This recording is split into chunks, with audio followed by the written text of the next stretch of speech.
Teman-teman, jumpa lagi di Wirian Channel. Ini merupakan cabai yang merupakan hasil dari aplikasi pupuk organik. Sudah berproduksi, kita lihat. Oke. Cukup sehat ya, kita lihat ya. Dan ini ditanam di dalam pot. Ya.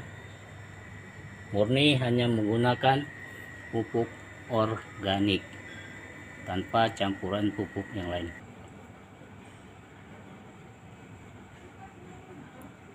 Selanjutnya ini merupakan tomat ya, yang juga menggunakan pupuk organik ya, ditanam di dalam pot. Oke, ini juga bawang, tapi umurnya baru sekitar 1 minggu dan sudah kita gunakan juga pupuk organik, dan kita akan lihat perkembangannya. Oke, selamat sore teman-teman, jumpa lagi channel saya. Oke, di sini saya akan memberikan sedikit informasi mengenai perbedaan antara pupuk organik dengan pupuk kimia ya. Pada dasarnya kedua pupuk tersebut sama-sama bermanfaat sama tumbuhan ya, hanya berbeda dalam proses penyerapan atau proses terhadap tanah ya. Jadi kalau pupuk kimia itu lebih cenderung lebih cepat diserap oleh tumbuhan karena dia mengandung bahan-bahan mineral yang memang sangat dibutuhkan tanaman dan langsung dalam bentuk senyawa yang mudah diserap ya. Dan ada dalam bentuk pupuk kimia ini ada dalam bentuk tunggal seperti urea, kemudian ada TSP ya, kemudian ada KCl, dan ada juga dalam bentuk majemuk seperti NPK ya. Nah, namun pupuk kimia ini dalam waktu yang panjang itu kurang bagus terhadap tanah ya. Memang dibutuhkan tumbuhan, tetapi untuk jangka panjang kurang bagus terhadap tanah. Walaupun untuk produksi ini akan lebih cepat dibandingkan dengan pupuk organik karena prosesnya akan mudah diserap oleh tanaman, tetapi untuk tanah itu akan sangat kurang baik karena tidak semua pupuk kimia yang kita sampaikan, kita pupuk ke dalam tanah tersebut bisa diserap oleh tanaman ya. Dan ada sebagian yang akan tersisa, dan yang inilah yang akan menimbulkan beberapa efek, diantaranya pengerasan tanah ya, kemudian akan membunuh beberapa mikroorganisme yang sangat dibutuhkan oleh tumbuhan. Di samping itu akan terjadinya proses kimia yang menimbulkan bahan-bahan yang beracun yang bisa membunuh mikroba atau mikroorganisme yang sangat baik pada tanah tersebut ya. Sehingga dengan mikroorganisme yang berkurang, maka tanah tersebut akan kekurangan mikroorganisme yang berfungsi untuk menguraikan sisa-sisa pupuk ataupun bahan-bahan organik yang ada di dalam tanah. Nah, sementara pupuk organik ini ada berbagai macam ya. Ada yang dari hewan, dari kotoran sapi, kotoran ayam, ada juga yang dari daun atau bahan yang sudah lapuk ya, dan ada juga yang melalui proses pabrik ya. Di sini saya akan menyampaikan salah satu dari pupuk organik yang dikeluarkan oleh PT BES ya, yang sudah banyak digunakan dan berhasil ya. Jadi pupuk ini berbentuk pupuk padatan ya. Namun untuk proses pengaplikasiannya pada tanaman itu harus difermentasi dulu ya. Jadi bedanya antara pupuk organik dengan pupuk kimia ini, kalau pupuk kimia itu langsung diterapkan atau dipupuk dengan tanaman ya. Namun kalau pupuk organik ini, kalau yang seperti padatan ini ya harus difermentasi dulu, kecuali memang kalau dalam bentuk cairan ya, nanti setelah fermentasi baru akan kita encerkan. Nah, sama seperti juga seperti misalnya pupuk kandang ya, itu juga harus kita fermentasikan.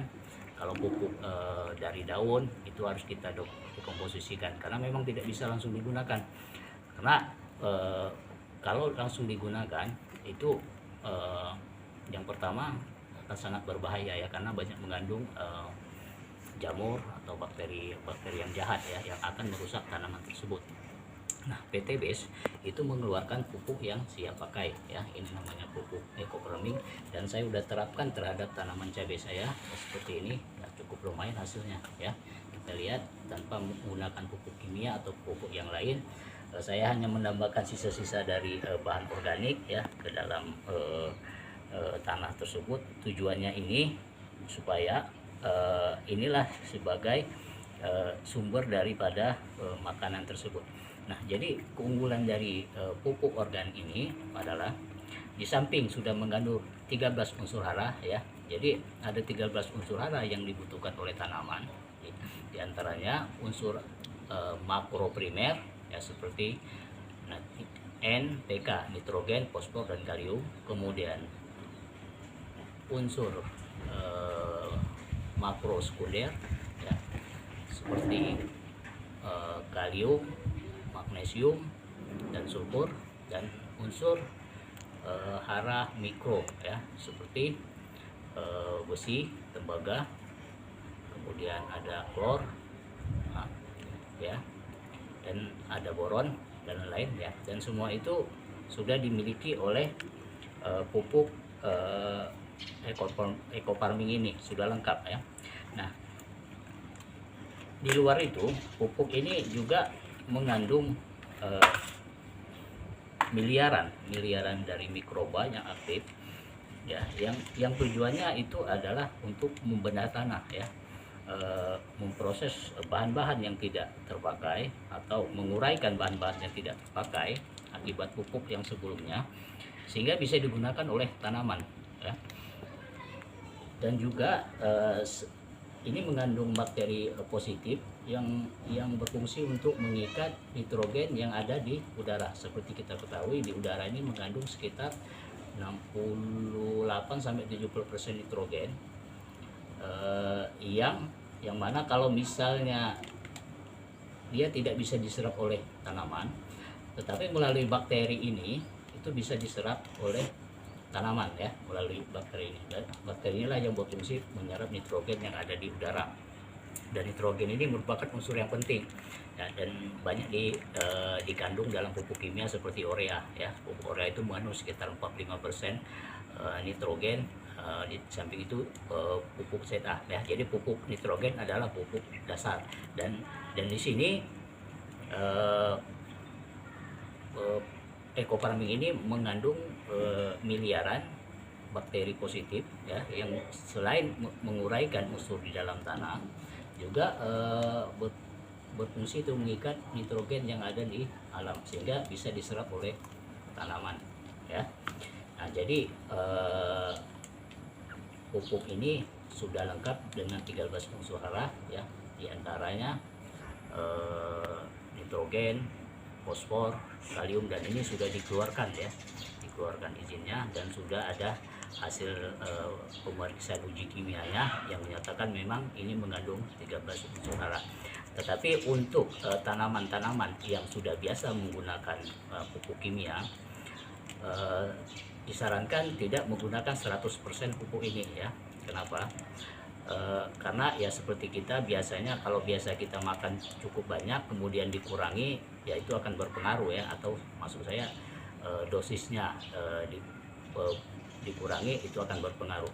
Nah, itu bisa mengurangi pemakaian pupuk kimia itu sampai 25-50% ya untuk tahap pertama.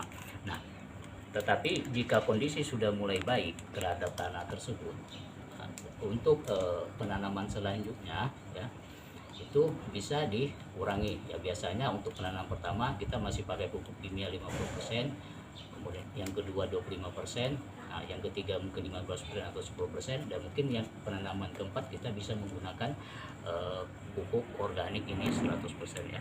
Kenapa? Karena si organiknya di dalam tanah tadi sudah normal. Akibat dari penggunaan dari pupuk kimia yang terus menerus itu menyebabkan penurunan daripada si organik dalam tanah ya, sehingga menyebabkan bakteri-bakteri yang merupakan sumber makanan bakteri itu berkurang dan akan menyebabkan bakteri tersebut berkurang ya. Jadi proses dari penguraian itu akan jadi terhambat. Makanya di sini kita menggunakan pupuk organik ini, di samping unsur hara yang sudah tersedia ya, juga mengandung bakteri yang aktif ya. Dan sudah saya buktikan di tanaman cabai saya ini 100% saya menggunakan pupuk organik eco farming. Dan kita lihat samping itu juga pupuk ini membuat tanaman ini menjadi tahan terhadap penyakit ya. Seperti kita lihat ya, cukup cantik, tahan terhadap penyakit ya. Oke, demikian sampai di sini